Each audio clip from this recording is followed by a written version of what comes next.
Hey guys, Jeffrey from Headstrong Training Systems here. So today we're going to be looking at the deadlift, and in particular we're going to be looking at the hinge movement. So essentially with the hinge we're going to be talking about how you get from the starting position here where you're standing over the barbell into the bottom position into your bottom position where you're about to perform the movement.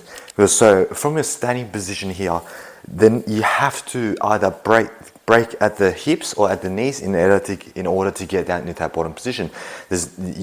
Even if I was to just bend my torso over, that's still a hip break. If I was to bend at my knees, that's how I get down into that bottom position. So something has to happen at either the hips or the knees in order for me to hinge down into position. And the hinge movement, it's so important because it will essentially dictate your starting position, and then that will have subsequent consequences on your deadlift itself, because how you start is how the movement will occur.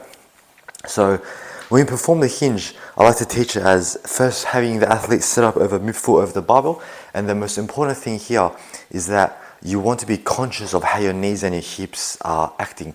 So let's get into it now.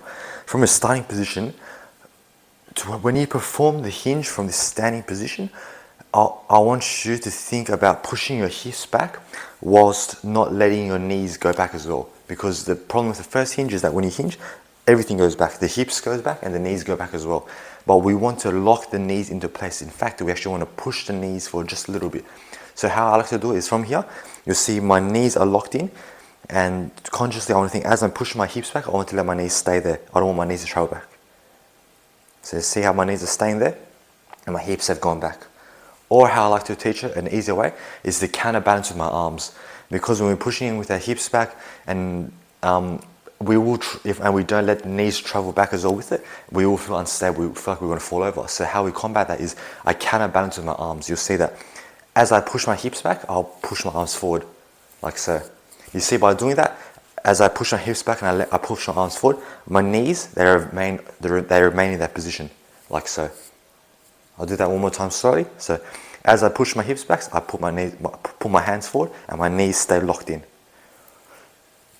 like so. Now from this position, I'm going to load into my midfoot and then let the knees and the hips travel simultaneously. And that's going to put me into the optimal starting position to perform the deadlifting. Now the problem is I see a lot of people, how they are taught the hinge, or what they like to do is they just think to push their hips back straight away. Now if you see that, if I push my hips back straight away, and I just keep pushing my hips back all the way as I hinge down into the movement, there's going to be this space between the shins and the bar. And what a lot of people do, they then have to close this space by bringing the shins down.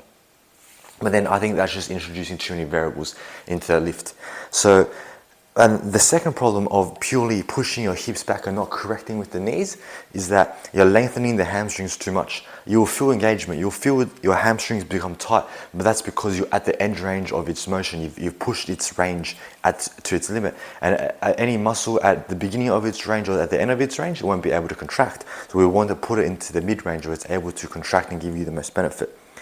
Another issue of pushing the hamstrings back too much, or during your hinge pushing back too much, is you offset your quad use. So with the movement where you hinge back all the way down, you're essentially, and you don't let the knees travel, essentially you've cut off your the knees, your torso. In my standing position, it's pretty much parallel to the floor. So the muscle groups that are going to be dominant during the movement is going to be my back and my hamstrings. Those are the muscle groups that's going to be aiding the movement.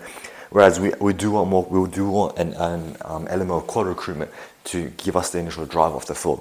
So to do a quick summary of our video today, basically the number one problem with the hinge that I see happen a lot is that people that don't have the movement pattern of the hips and the knees locked in. And what I want you to take away from today's video is, as you perform the hinge, as you push your hips back in that initial movement, you want to keep the knees locked in place. You don't want the knees traveling back as well. And how I like to help do that is during that initial movement, during that initial part, is to use my hands, propel my hands forward to counterbalance the hip movement backwards to keep my knees locked in place. So that's all from me today, guys. Hopefully that was helpful for you, and I'll catch you guys next time. Take care.